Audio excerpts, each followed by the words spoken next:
Hello, everyone, and welcome to the Boomer Grounds podcast, episode 44. I think, getting close to 10 months. 10 months. I know, 10 months, eight more for 1 year. Holy cow! It feels like just yesterday we were starting this off, but That really does. yeah, I know.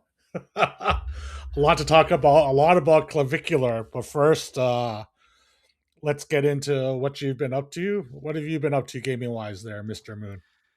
Not a ton. I finished Retro Rewind, which was the video game Nice. store I mentioned the other day. Had a really good time with it. It's a shorter game. I'm hoping to put out more content for it. But this weekend, I got up before my wife and I turned on Twitch, and Sun Glitters was on. And I like Sun Glitters for background noise. And she was playing Slay the Spire 2. And I'm like, my wife is going to come out here. She could take one look at this and be like, can we watch something else at some point? She likes watching Sun 2, but she doesn't watch, she doesn't watch everything.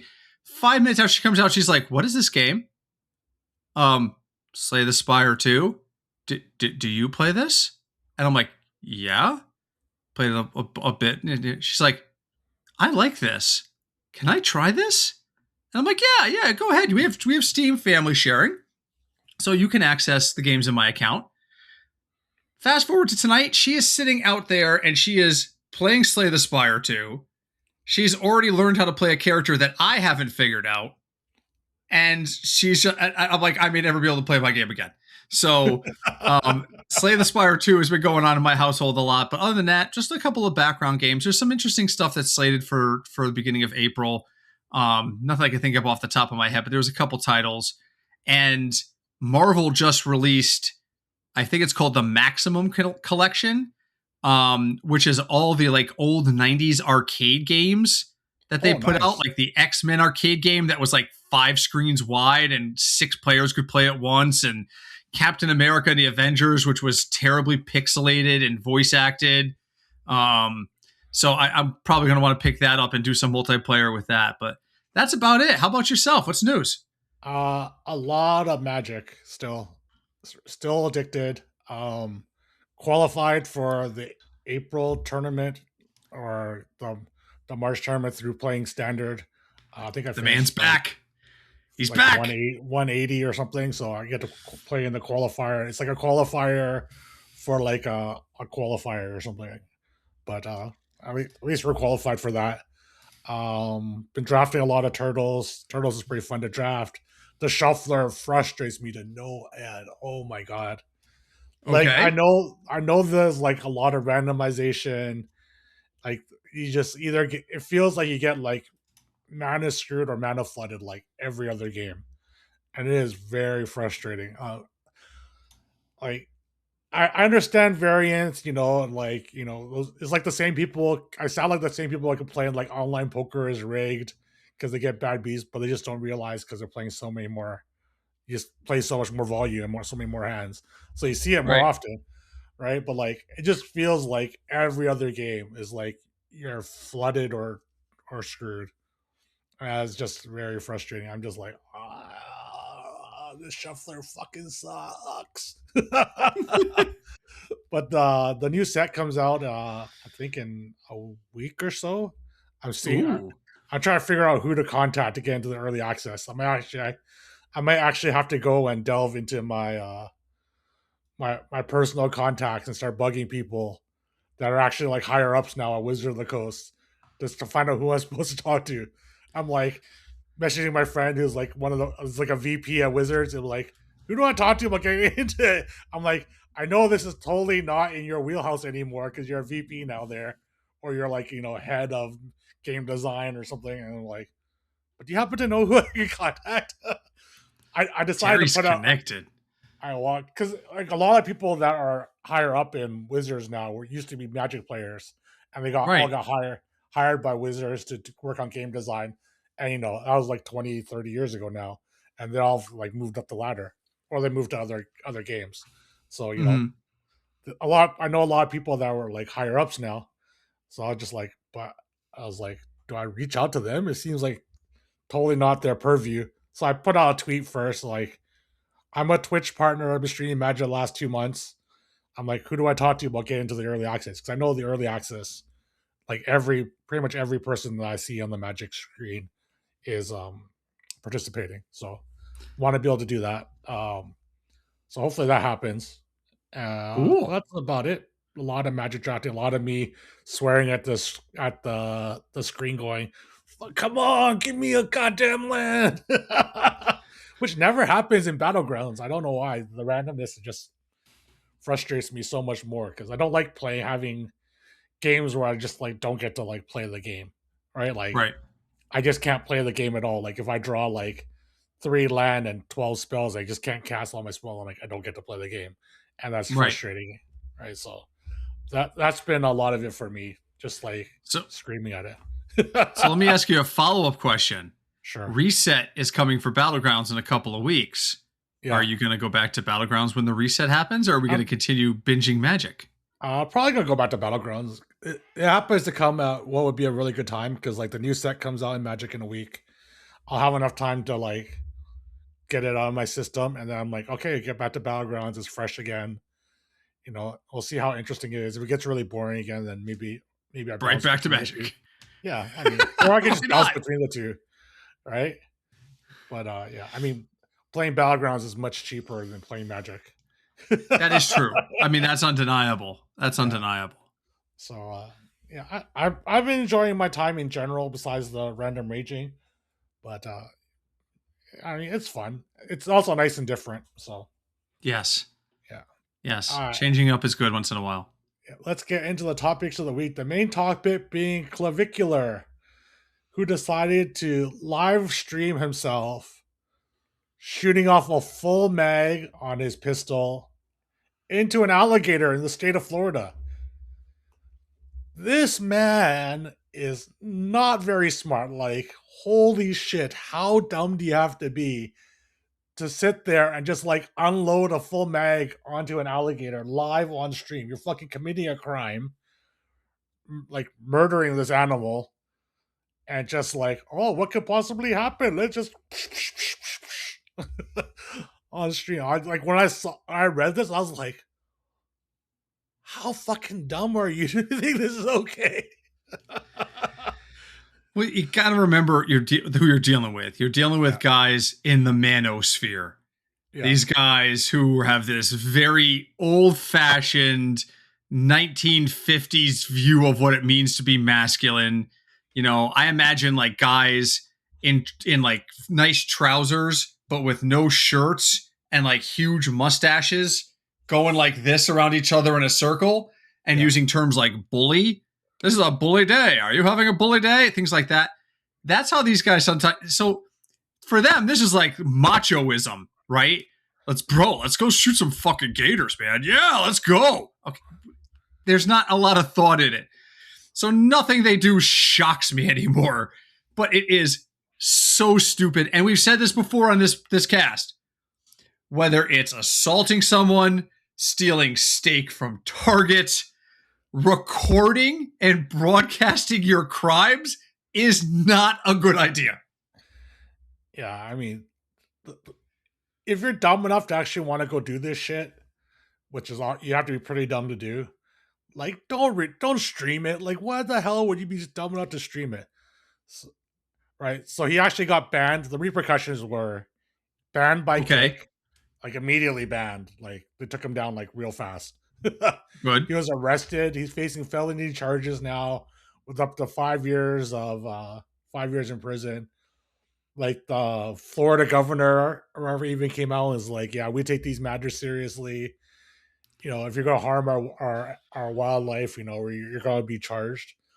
His defense was the alligator was already dead. I'm like, that was his defense for his statement. Okay, Howard, go ahead. You really look like you really want to say something. Then why did you shoot it? Because it's fun, obviously, duh. But then what's the difference between going down to a target range and just shooting at a target? Because it's not, you don't get to say you shot up an alligator. You don't get to see a shut up an alligator here either.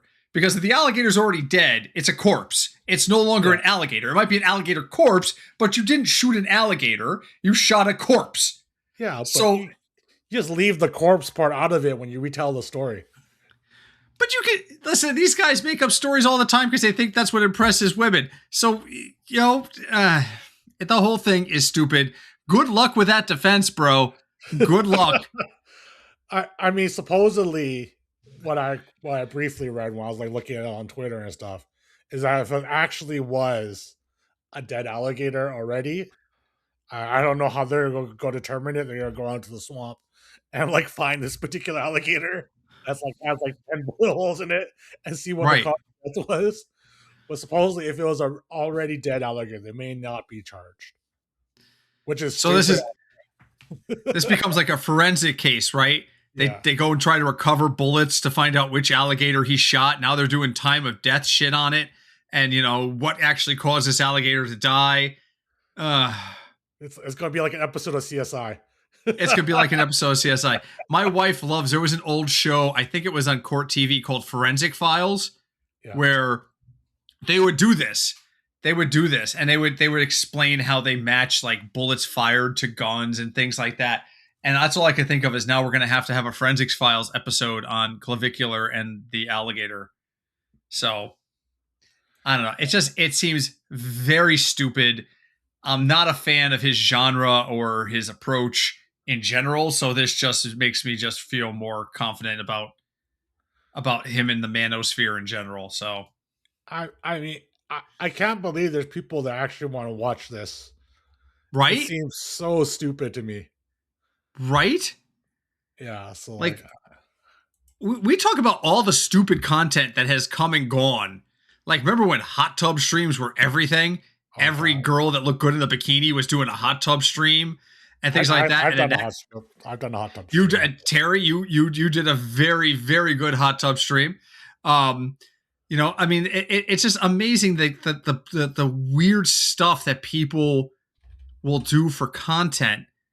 I mean, you and I walked around TwitchCon in Vegas, and I saw stuff. I was like, "What the hell is this?" I saw a guy with a walking drum kit strapped to him, and a dude walking backwards with a cell phone streaming him live as he walked through the convention hall. And I'm like, "Well, there's something I didn't expect to see: a one-man band walking through the goddamn convention hall." And even that's not as crazy as this. Yeah, So, this is just like epically stupid stuff that like I don't know what the appeal of this would be. I mean, I can no clue. understand seeing it like if you want to watch like a clip of it, but like I can just sit around waiting for like just to see how what sort of stupid thing he's gonna do. It's like watching it. Right. It's like the people. I guess it's like the people that like to like look at a car accident and slow down on the highway when a car accident happens. Everyone just slows down, take a look. Slow down so you don't hit anybody. Then get Yeah, the hell out of the way. That's all you do. That's all. I feel so much more like the old man screaming into the wilderness in the last couple of months than I've ever felt in my life. Like, I mean, obviously gas prices in the US are really right now high because of what's going on in the world. And I've never been a guy who's like, oh, look at that gas station. Oh, that's only $3.99 a gallon. Okay. Oh, look at that one. It's $3.89. We got to stop there. I've never been that guy until recently. But now I am that guy. I am that guy that opens up the circular of the supermarket and goes to a supermarket because the bag of onion rings he wants is 10 cents cheaper here than it is at the other store. I have become that guy, and I don't like it. I don't feel like feeling like an old man because I already have enough in my life to make me feel like an old man. But my wife is all about that stuff. She literally drives to work every day. Is like, oh, looking around the gas stations. It's like, oh, what's the cheapest gas? Gotta get gas on the way home. And it's like, oh wow, this is so cheap. I know I'm only at 3/4 of a tank, but gotta go fill up. I'm just like, hon, you're doing this to save like $1 or two. And she's like, yeah, and I get it. So that ever teach his own kind of thing. I was never like this before. yeah, same, Never like this before. same. I mean, I personally don't care about the gas prices or anything, but my wife does. So it makes her happy. So we'll pull over if it does, and it's not a battle worth fighting. Right, exactly. Exactly. So Another big thing in the news: Epic laying off a ton of people. Uh, Yes. you sent me an article about why Disney still needs Epic. It talks a lot about like how Fortnite has the users in Fortnite has dropped significantly. I was looking through it. I didn't see necessarily read why they say it really needs Epic, but I know they just like put a lot of money into it. Maybe they want to use Epic to help develop some of their other IPs into video games, but I'm not actually sure I think what else. that's where they're going because they bought a minority stake in Epic Games last year or the year before, um, and they bought this minority stake, and apparently they just dumped that whole bunch of cash into it. And now Epic is starting to lay people off, which is now fueling rumors that Disney wants to swoop in and buy the rest of it. Why would Disney want to do this? And the real reason is because, from what I know, and I don't count myself as an insider at all on this, so if I'm wrong, please don't scream at me in chat. Just tell me I'm wrong. But they don't really have a way to distribute their video games or studios that they work with a lot. And I think they're looking at it and they're saying this is a market we haven't tapped. And Yeah, Disney or haven't tapped effectively, I should say, because they've obviously put out games before, but we haven't tapped this market as effectively as we should. And Epic Games is a means to that end. I mean, I think if they were to become if they were to take over Epic and Epic was to fall under the Disney umbrella and they would start to distribute more of the games through more titles through Epic, I think it would be a natural kind of thing for them to do.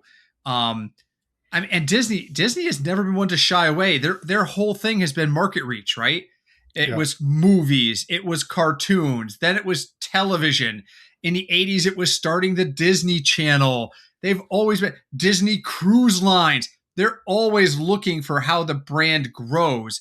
I think at this point, they're looking at PC and console gaming and non-physical media gaming, which is a conversation you and I had last week, Yeah. as the way to continue to expand that. So I think it does. That's just from the outside looking in.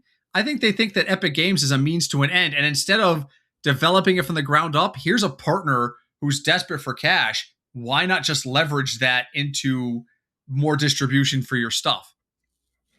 So I kind of did a quick glance over the article a second time, and I see the section I missed.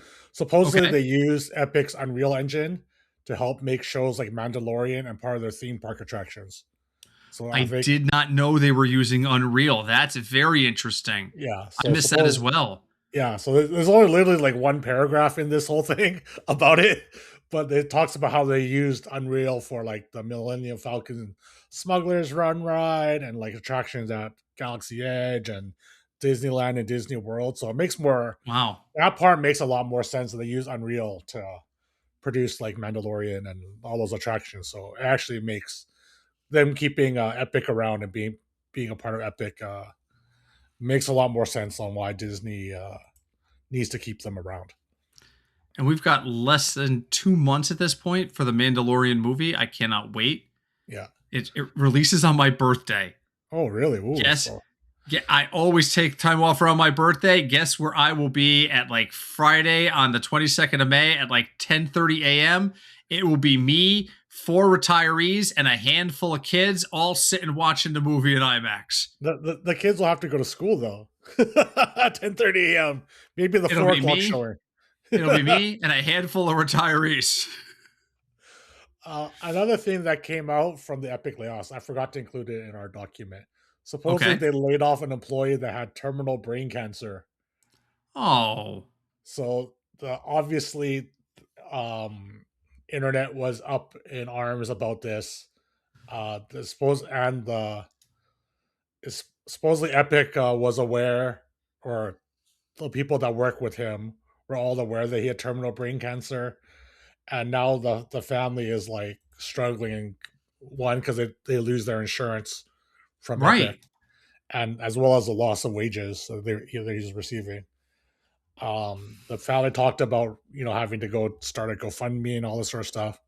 The Epic president actually went onto Twitter like after hearing the uproar, as like, well, okay, we'll take care of the insurance on him. But this is, it's an intricate matter dealing with insurance, blah blah blah. You know, CEO speak or Yeah. presidential speak of, shit, we got caught or we didn't know, right? Now we got backchat to look good for the public, sort of thing. Damage control. Yeah, exactly. Damage control. We were talking about this on my somebody actually in my stream tonight asked me, Howard, what do you do for a living? So I had to explain what risk management and like compliance stuff is. I'm like, basically anything that can go wrong, my job is to try and mitigate. And that's the kind of thing like the CEO is like, and this guy with cancer, he's getting laid off too. I'd be the guy in the back of the room going, it's like do you want the shitstorm? Is that what you want? You really want this? Yeah. So yeah, and a quick aside on that. Did you see the CEO of Air Canada is stepping down? Is he? No, I didn't see that. So they had that terrible accident in New York last week, right? Yeah. Where there was a fire truck collided with it, and 2 pilots died. Fortunately, it wasn't much worse than that. Some injuries. But when he put out the condolences message and the apology for the thing happening, he only put it out in English. Oh, Like half their passengers are French speaking Canadians. yeah. So you basically said, screw you, all you people who speak French, even though we represent your country. Screw you all. Here's an English one, and we'll give you subtitles. And people were pissed. Oh, I did not see any of that at all. he is taking an early retirement because he did not record this message in French. Think things through, guys. How do people get to that level? Get to the CEO level and have these things happen? How do you get to the CEO level? We got to lay off 1,000 people. Okay. Have we looked at each individual case to make sure there isn't fallout in the media? Oh, we have a terrible tragedy. Okay, have we looked at how this is going to be received when we put out our message? How do you get to that CEO status and not take a moment to have a Howard? Where is your Howard to tell you how not to do this?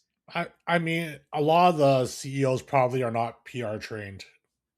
And there's like, we see this uproar, we need to put out a response right away, and they don't have a PR person available yet, or maybe like they don't have a PR person at all, or at all. But that's why you need that's why you got to take a step back. You put out the preliminary response. Oh, we are reviewing this matter. We are deeply saddened. Blah blah blah blah blah. But when you sit down to record the video, you gotta have a Howard in the room. There's got to be somebody there to do these kinds of things.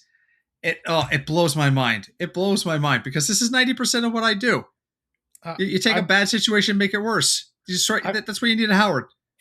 I mean, the problem with just putting out like a preliminary statement is like, oh, they don't care. They're just putting out a generic form message, and the internet gets pissed by that too. You do risk that. You're absolutely correct. Timing is key, but you can't make a mistake. You can't compound the mistake because of timing. I mean, did you ever get a chance to watch the Netflix documentary on the poop cruise? Yes, I did. I remember, and they interview the PR guy like 6 times. And I swear to God, the guy gets drunker every time they interview him because he's just like, yeah, this was bad, man. It's hysterical because I'm like, this is a PR nightmare. Yeah. And it was another example. They actually had a PR guy on it, and it just went super poorly. So. On to the next topic. Pretty funny story is Paul McCartney was on Reddit, and since it's no phones or cameras allowed, he posted photos of his concert in his Reddit, and he got banned. His account got banned because they had no posts before, and people thought it was all fake and everything. That they were posting all these photos from this concert where there's no photos allowed. Wow.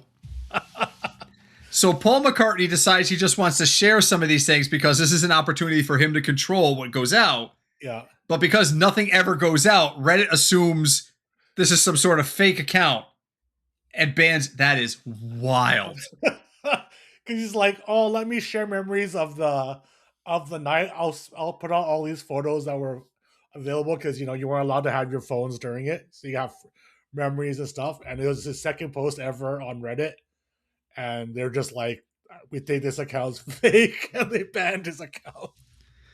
And someone in my chat just brought up a good point. Since when does Reddit care about bots? Yeah, Since but what? like, if you're in like the r/Paul McCartney thing and you see someone you think is fake posting all these photos, right? You might be like, okay, well, one of the mods might be like, hey, this is a fake bullshit account. That's Let's a not good get point. people's hopes up. I just banned them, right? But it was That's a good like, point. I saw it. I was like, okay, we have like, it's not really about gaming. It is about Reddit, and I thought it'd be really funny to at least bring it up. I love Reddit for the video game threads. Every time, I spent a lot of time that stupid video store game I was talking about, Retro Rewind. I joined the Reddit there. People were sharing pictures of their builds and how they're dealing with certain things. I love that Reddit for that, but Reddit could be a wild place sometimes, man. I was just, I saw the title. I was like, what the hell? So I obviously had to dive into it and read about it. Nice. All right, on to more relevant news to us. Dan Clancy Okay. announced that they're going to revamp all the protocols at TwitchCon this year after all the stuff that went down in the years past. So let's quickly go through all this stuff. They said that people will have special badges if they do not wish to be recorded, or so that they ask everyone to Oh, be. They ask everyone that doesn't want to be recorded to have like the special lanyard if they're not comfortable on camera. There'll be areas that are no filming zones or no live stream zones. Um, there was also like they said, "Oh, we're going to increase the typical increased security presence." I think there's some other things. Let me see if I can find it all. Probably should have made points because now I had to look through the article. Uh, can't seem to remember what other points there were. But yeah, those are the main things that they're gonna have like a safe zones and there's something. Where's the post? There was something about people that were at meet and greets can't just walk up anymore. They have to be the actual person of the meet and greet. But like from when we saw it, it was like security around those meet and greets were still pretty lax. I don't know if it's oh yeah. how much more security they're going to be there to make sure people like Emiru don't get assaulted like they were last year. Like last year was a shit show in all regards. So I like the no streaming zones. I really think that's a great idea to create areas where you don't have to worry about whether or not you're on camera. The lanyard thing, I'm not. I'm torn on that because I don't want people to feel like they have no choice but to be on camera. But at the same time, you're walking around the main area of TwitchCon. There's a pretty good chance you're going to end up on somebody's stream in the background no matter what you do.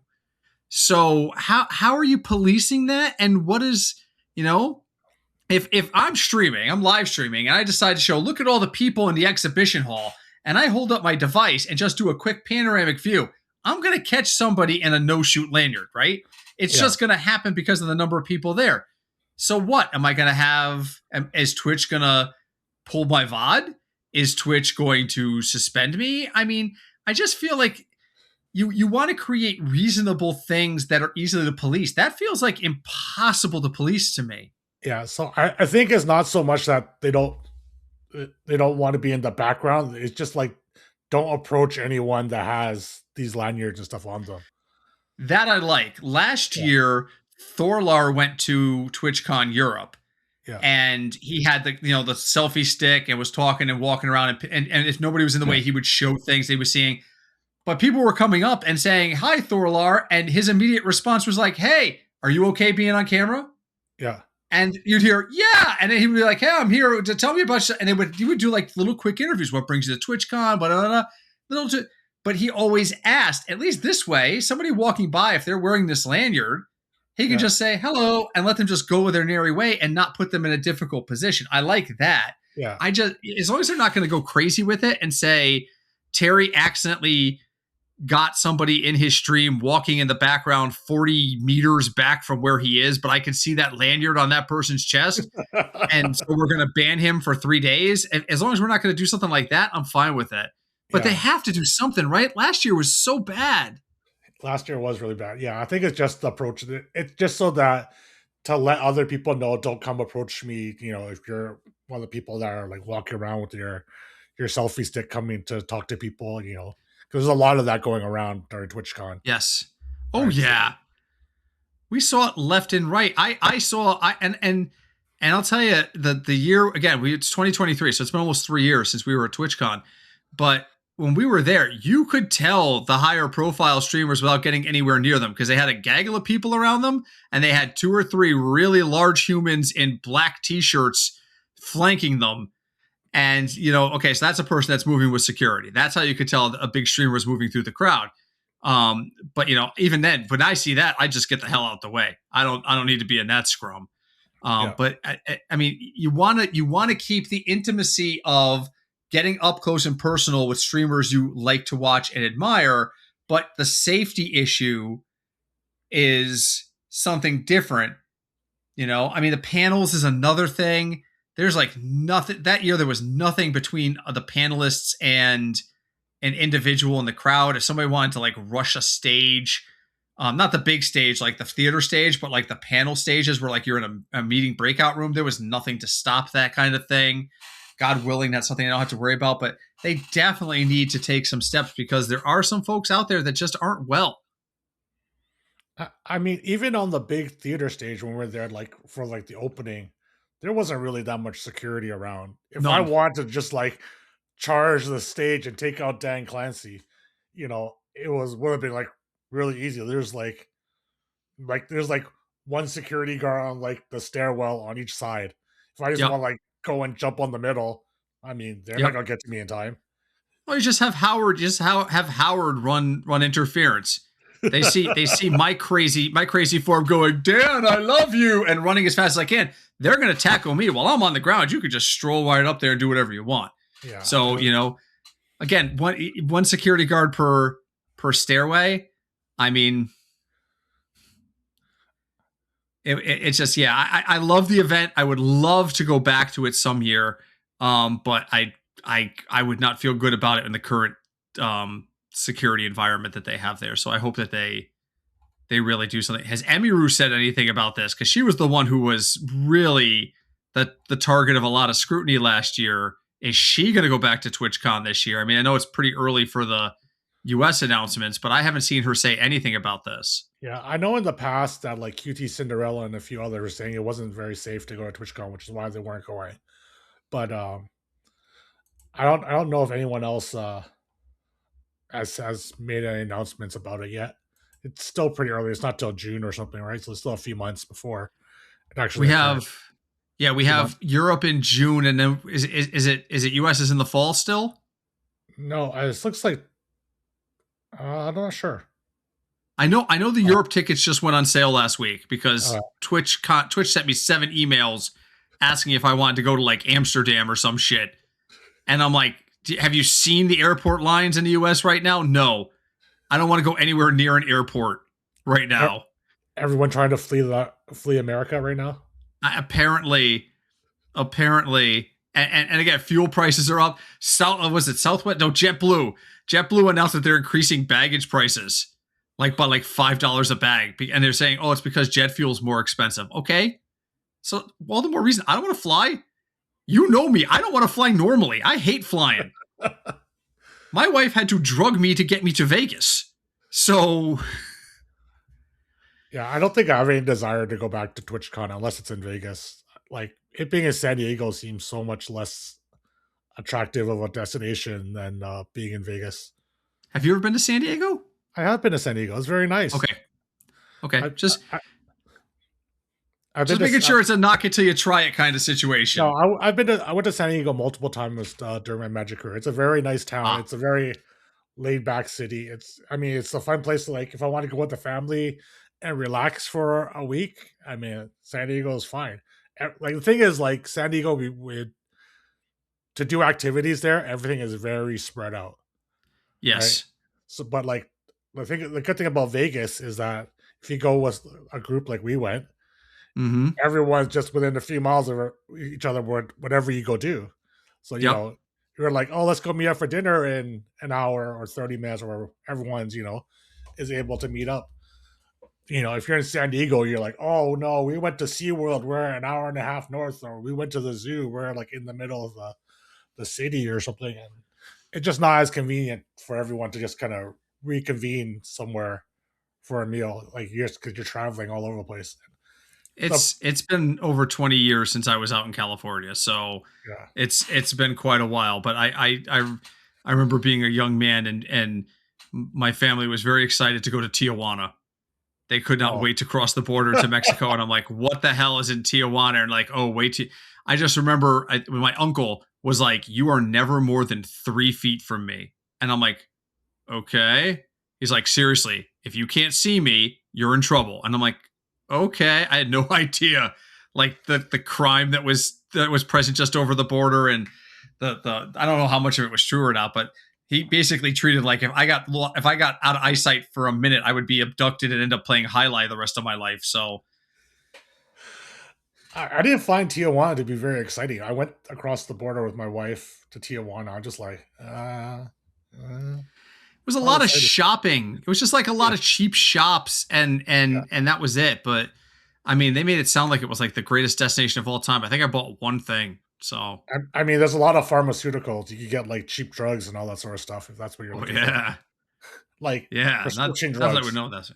Prescription Yeah, I drugs. wouldn't know any. I wouldn't know anything about that. If you want some Ozempic or something for cheap, I'm sure you can just go across the border and stock up. That's what I'm going to do. I'm going to fly to California and go across the border to get Tijuana Great Ozempic. Yeah, exactly. There it is. That's it. So we'll go to TwitchCon. Hey, if we went to TwitchCon and did this, we could write it off as a business expense, right? Because we're Yeah, there you go. streamers, as we could technically a business meeting. So there we go. We're smuggling Ozempic across the border. The problem is the trip to TwitchCon is going to be more than any of us make in a month in a year. So I don't know Right. how much of an expense we can write off. Right. That's a good point. That's a good point. I think that's about it for topics this week. Kind of a slow week in general, except for Clavicular being a dumbass. Anything else interesting you want to bring up that maybe I missed? You did you want to talk about that Andrew Tate thing you sent me? Yeah, we could talk about that. So Andrew Tate put out a video. I don't know how recent it is, but I just came across my attention talking about how everyone becomes a racist when they start playing video games. Like they're like if your friend's black, all of a sudden you're like calling them the N word and all that stuff because you just get into the highly competitive form. And Howard's response when I sent it to him was like, "Not everyone is like this." I'm like, I know lots of friends, people that are like this, not just in the video game space, but like in fantasy football. We joke. We're obviously we're not racist, but we'll make just like jokingly racist comments to each other. I don't know if that makes us racist, but it's not. We're not I saying it with the same context as it would be as a racist would. We're just saying it in a joking manner. as much as I love to like share my opinion, I'm not going to judge what they do there. What bothered me about this was that Andrew Tate goes on about how everybody's a racist when they play video games. He goes, every single time I play with my friends, this happens. And then he goes, is this the same for everybody? Are my friends weird? This happens with everybody. And I went, no, it does not happen with everybody. I get it. Sometimes words fly in the heat of moment, but I've never had one of my friends go on a racist rant over a video game. Ever. Ever. Now, we're not tea sipping, oh, that was an excellent shot there. Please, let's move on to the next level and sip my tea. We will curse. We will throw stuff. We will get. But none of my friends have ever gone to the point where they're dropping like known slurs and stuff in the middle of a game. And he's treated like, this is what upset me about it, was like, he's treated like this is normal. There is nothing normal about this. There's nothing normal about your life, Tate. You are a weird dude who's like under prosecution in 6 countries. That's normal, right? It's normal to be accused of assault in 6 different countries at the same time, right? No, none of this is normal. I get what you say though. When you're in the heat of battle and competition is on the line, sometimes people react and sometimes words will come out that they normally wouldn't say in a civilized conversation. I get Yeah, that. But I don't think, I mean, the way he's talking about is like every single time they sit down, they're hearing racist talk. That ain't normal. yeah. That is not normal. It's definitely not an every single time thing, but sometimes it slips out when you're like super competitive. But plus, like the people he probably plays video games are all like those hyper competitive macho type people. I'm gonna say it probably happens more with those types Oh, than that with makes, yeah, anyone. absolutely. Absolutely. But I'm like, no, there's nothing normalizing about this. And it's just like, oh my God, I I actually just can't. thought the clip was hilarious, It and is. it could be somewhat relatable because like I know my brother who is now super religious when he used to play video games like when he was younger and like very competitive, he would swear and stuff like there's no tomorrow. Maybe Mm-hmm. not to the point of racism, but like I remember when I was like just a kid and he was still like a teenager, him just cursing away at the computer, going, "What the fuck?" You know, Yep. how is this happening? I was like, "Oh, core memory growing up."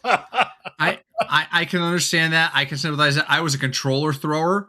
Yeah. I used to chuck controllers across the room in frustration and curse and yell, but never to the kind of things that he's talking about saying. And I never saw that out of any of my friends. I've seen my friends. You brought up fantasy football. Yeah. My friends, when it comes to fantasy football, they are competitive to the point where there is nothing off limits. They will take shots at each other's wives, each other's families, where they're from, like what town they live in. What the hell do you know? You're from Stratford, things like that. Which makes more sense if you live in Connecticut. It does. I know most people are like, well, what the hell's wrong with living in Stratford? If you live in Connecticut, you would know. Things like that. But never once has anybody gone to a point where like racial slurs fly. It's that just blew my freaking mind. I've thrown a chair in a draft once.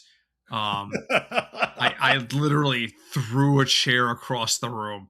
What the hell Um, happened in the draft that made you throw a chair? it was Clyde Edwards-Hilaire's rookie year, and our contributor from our podcast, Sean, spent the entire preseason talking about how Hilaire was overrated. He's not. He's going in the first round, and he should never go in the first round. He pulls the number 3 pick, and the motherfucker takes Clyde Edwards-Hilaire at number 3, and I was sitting at number 4, and I knew I was going to get Hilaire. I'm like, I'm going to get Hilaire. The Chiefs fan is going to get Hilaire because all I've heard from this guy for the last 3 months is Hilaire is not a first rounder. And he stood up and went, I'll take Clyde Edwards-Hilaire. And I stood up and I went, again, raging, you mother effer, picked up my chair, flung it backwards over my shoulder. And I went, I'm leaving.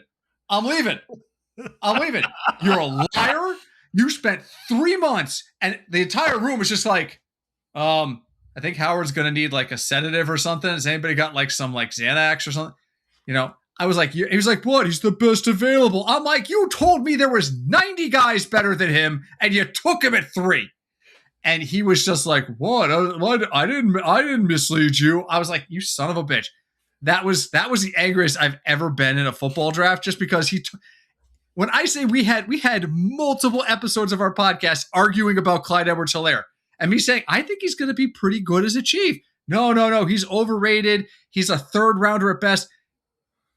And then he took him at number 3 overall, and I literally got up and threw a chair.